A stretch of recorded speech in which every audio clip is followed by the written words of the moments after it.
Aye, the big ribeye. Look at this beautiful piece of meat. I had my butcher cut me an extra thick. Again, I said my favorite cuts are ribeyes, T-bones, and porterhouses, but this big daddy cannot get cooked without this big daddy. And this is my granddaddy's cast iron skillet. And I remember when he passed away, we had to go through his things, and I had the choice of a watch or the cast iron, and I said I wanted the skillet.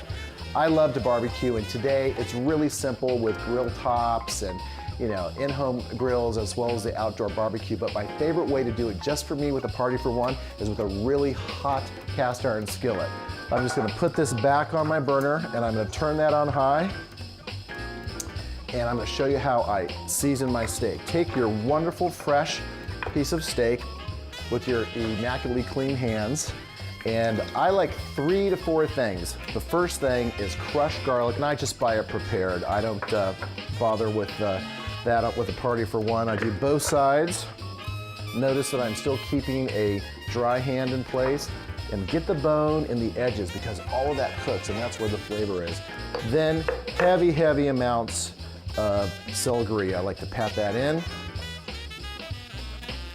Then we're gonna do some cracked pepper. I like using red, white, and green peppers, and it's really important to pound all of those ingredients right into the steak. Let's flip it over.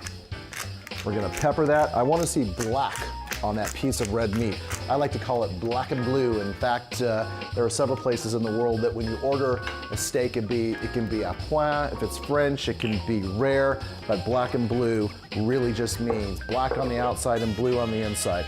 Olive oil, both sides. We already have some oil in the pan, but once this hits that hot sear, all the fats are gonna come out. It's this easy, watch this. Granddaddy, here is a piece of love into that pan.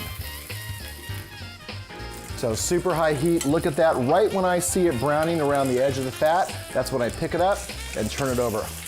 Now we're gonna finish this in the oven, and you may wonder why I'm recommending that, but in fact, in the best steakhouses, what they do is they grill it on the stovetop or they pan sear it, and they finish everything in the oven. This way you really get to control the doneness and what I'm looking for. I personally like a rare steak, and the secret to that, I've taught you this before, is to just grab your thumb and right here in the middle, if you push right here, that's rare. If you push right there, that's medium rare. And if you grab it right there, that's done. That's how you tell the doneness. So as I push that, I know that this is gonna take probably just about 4 minutes at a 400, 450 degree oven.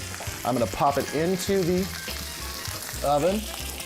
I can predict that this is gonna be at the exact doneness I'm looking for, and it is. Watch that bounce, can you see that? That is a rare steak. It's gonna be perfectly cooked on the outside. And one of the main secrets that you have to remember, Granddaddy did not fail me again, is to let that meat rest. And I like to just let it sit right on my block. I'm gonna take my skillet back to the stove, and this is where my pan sauce comes in. I like a little sauce on my steak. I'm gonna use another hunk of butter. A little bit more olive oil just to give me some consistency. All the flavor, those brown bits at the bottom, is exactly what we're looking for. And then with a wooden spoon, which I like to deglaze with, we are gonna deglaze this pan nice and hot with some beautiful white wine. There we go. Stand back. Oh, these flavors are perfect.